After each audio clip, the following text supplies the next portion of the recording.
The significance of the United Nations remains a topic of annual discussion, especially in September when global leaders gather for the UN General Assembly's yearly inauguration.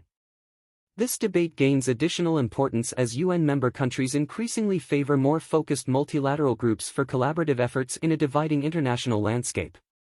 The recent UN General Assembly followed closely after the BRICS summit, where 6 new nations were invited to join, indicating a growing list of potential members. The G20 summit also took place, notably incorporating the African Union as a full member, while Western nations reinforced their commitment to the G7 and NATO. The nations of the increasingly influential Global South are pushing for more significant influence and representation in international governance. While the UN is ostensibly the leading platform for global cooperation, nations often opt for specialized groups that align more closely with their interests or ideologies. This shift towards multilateralism was initially led by the United States after the Cold War, allowing for the formation of purpose-specific coalitions. Secretary of State Antony Blinken described this approach as enabling the formation of coalitions that are perfectly suited for their objectives. This strategy is not exclusive to the US. Other nations, both established and emerging, have adopted similar tactics.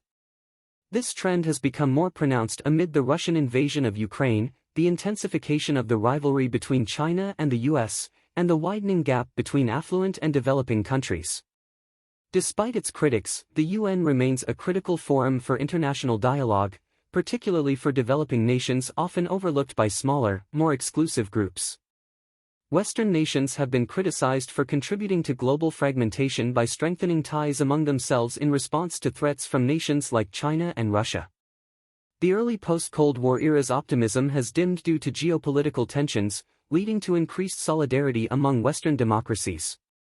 In response to global challenges, the West has intensified efforts to support Ukraine, enhance NATO's eastern defenses, impose sanctions on Russia, and diplomatically isolate Moscow.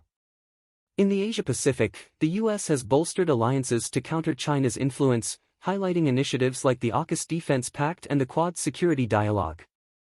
However, the Western vision of a rules-based international order has limited appeal globally. Many developing nations have remained neutral or non-aligned, reflecting a mix of strategic interests and dissatisfaction with the West's approach to international relations. The BRICS coalition represents a significant challenge to the Western-led order, founded on the premise of a multipolar world and advocating for reforms to the global governance system. Despite its diverse membership and achievements, the coalition faces internal divisions, particularly regarding its stance on global governance reform and the expansion of its membership. Similarly, the G20 showcases the complexities of managing a diverse group of nations, with India's recent presidency emphasizing the need for a more equitable global economy. The group's approach to issues like the war in Ukraine highlights the challenges of consensus building among its members. Despite the emergence of alternative multilateral forums, the UN's unique position in international cooperation should not be underestimated. It offers a platform for all nations to address global issues collectively, something that smaller, more exclusive groups cannot replicate. As global divisions persist, the importance of a universal body where all nations can collaborate remains paramount. The UN, with its broad membership and comprehensive mandate, continues to play a crucial role in fostering dialogue and cooperation among the world's nations, especially in addressing the concerns and aspirations of developing countries. The enduring relevance of the United Nations is underscored by its ability to convene a diverse array of member states, offering a platform for addressing global challenges that demand collective action. In a world characterized by increasing fragmentation and the rise of minilateral groups, the UN's comprehensive approach to international diplomacy and problem-solving stands out. Its structure, grounded in universal membership and a legal charter that encompasses a wide range of global issues, from peace and security to humanitarian aid and environmental sustainability, offers unparalleled inclusivity and legitimacy. This universal inclusivity is crucial in an era where global issues are too complex and interconnected for any single country or limited group of countries to address alone. Climate change, pandemics, and international security are challenges that transcend national borders, requiring coordinated and inclusive responses that only a global institution like the UN can facilitate.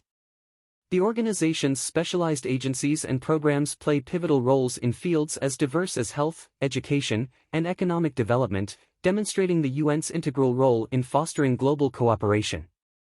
Moreover, the UN's principle of sovereign equality provides a platform for developing countries to voice their concerns and interests on the global stage, challenging the dominance of wealthier nations and offering a counterbalance to the power dynamics that often dictate international relations. This aspect is particularly important as the world grapples with issues like climate change, where the contributions and consequences are unevenly distributed across countries. The UN's capacity to adapt and address new challenges is evidenced by initiatives like the Sustainable Development Goals, SDGs, which set a global agenda for equitable and sustainable development.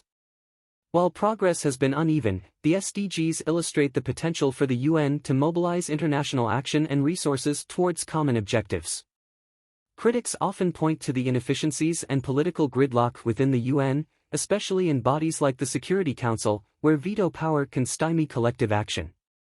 However, the organization's ability to generate consensus and foster dialogue among its members remains a fundamental asset. Initiatives to reform and modernize the UN, including efforts to make the Security Council more representative, reflect ongoing attempts to enhance its effectiveness and responsiveness to global dynamics. In conclusion, while the rise of alternative multilateral forums and coalitions highlights the evolving landscape of international relations, the UN's foundational role as a universal platform for global cooperation endures. Its unique mandate to address a broad spectrum of global issues, combined with its commitment to inclusivity and equitable representation, ensures that the United Nations remains an indispensable actor in the quest for a more peaceful, just, and sustainable world order.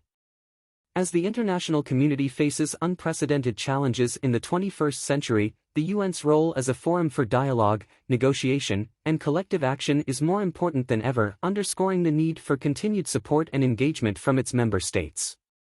Thanks for watching. Let us know your thought in the comments section.